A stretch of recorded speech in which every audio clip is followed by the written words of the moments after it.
Well, hello. You may remember that in a previous video some time back, I presented an idea that referred to defining moments, and I shared with you one of the earlier defining moments in my life that dealt with when I graduated from college and was commissioned in the Air Force and pinned on my second lieutenant bars and kind of how that works. Today, what I want to do is just call your attention to another key defining moment in my life. And really, I want to point it out to you because the idea is how often do we miss something that's a defining moment where something could be revolutionized?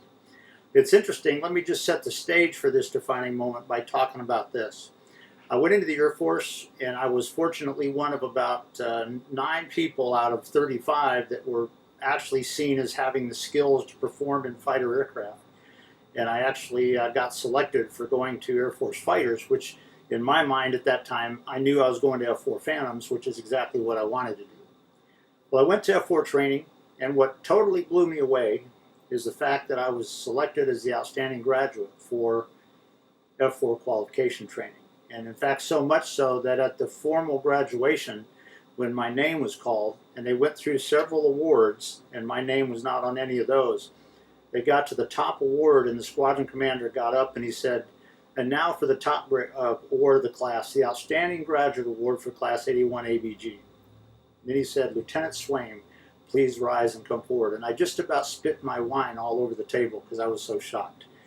But the bottom line is, what I didn't realize is when I got to the 4TAC Fighter Wing, I found out then that they had called ahead and told the squadron commander about me, and I was handpicked to go in one of the top squadrons in the Air Force. And it just blew me away. But that simply sets a stage for the third defining moment in my life that is probably one of the key defining moments that revolutionized my life. And it's simply this: while I was stationed there, one of the qualifications that I earned was a qualification as a functional check flight qualified aircrew. And what that is, when an airplane had a major maintenance issue done on it, maybe a double engine change or a flight control change or something of that nature, an FCF crew would have to take it up and put it through a complete series of tests and do a complete checklist on it, signing off all of the different things about the aircraft and its systems, and we had to approve it and sign for it to return to the squadrons. One of the things that we would do is we would start out at 24,000 feet at about 250 knots, which is around 300 miles an hour, and we would light the afterburners, and we timed how long it took it to get twice the speed of sound. And there was a little thing on the checklist that based on the temperature and pressure and all of that at that day, it had to fit within this time frame. Otherwise, engines were not performing properly. Well, once you got there and you found out that it was good, you're too fast to really come back down sort of in the atmosphere, because as you go back through the Mach 1, you have all these sonic booms and everybody on the ground gets panicky and stuff. And so what we would do is we would zoom climb the airplane. We'd pull the nose up and just let it climb to bleed off the airspeed. And what we found was we would typically top out at about 51, 52, 54,000 feet. That's 9 miles up in the atmosphere. But what's interesting about 51,000 feet, it is the first place where if you look at the horizon, you don't see a solid straight line. You see a curve in it. And it's the first point where you look and you see that it's this big, beautiful blue ball that we live on. And if you look at the sky, you don't see stars yet, but you see a very deep navy blue sky, not the sort of the baby blue, light blue that you see down at the surface of the earth. The first time that I saw that for real, as I looked out my canopy and saw that for real, was the third defining moment in my life's journey. There's 2 things that flooded who I was the first time that I saw that. The first thing was this, and I've never forgot it. What I realized, if the sky is the limit, in order to get to the sky, you've got to overcome the gravitational forces that are holding you back.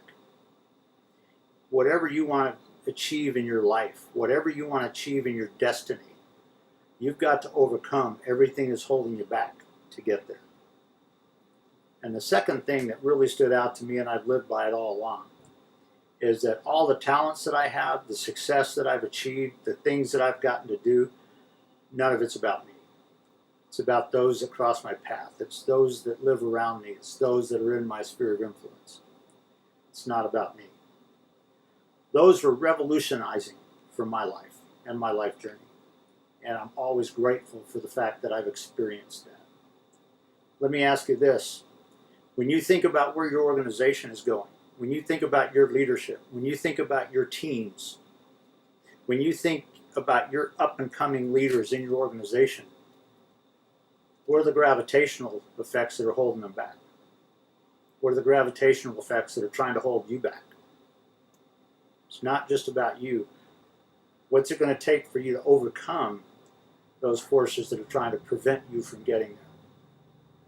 And what are you going to do about it? What's your organization going to do about it? What's the culture of your organization? I just want to leave that with you right now, because that's the kind of things, those two things, when you realize it's either all about you or it's not about those forces holding you back, that can hold back your organization. That can hold back your success. What's it going to take for you to break free of that and to soar and see the horizons? So I'll leave that with you this week. Look around your organization and see what stands out to you. See how subtly you may be holding things back. How are the insidious ways that you may be applying the gravitational forces to limit the success and the results of your organization? In a rapidly changing environment, those can be very insidious. Are you aware of it? What are you going to do about it? So I'll leave that with you for this week.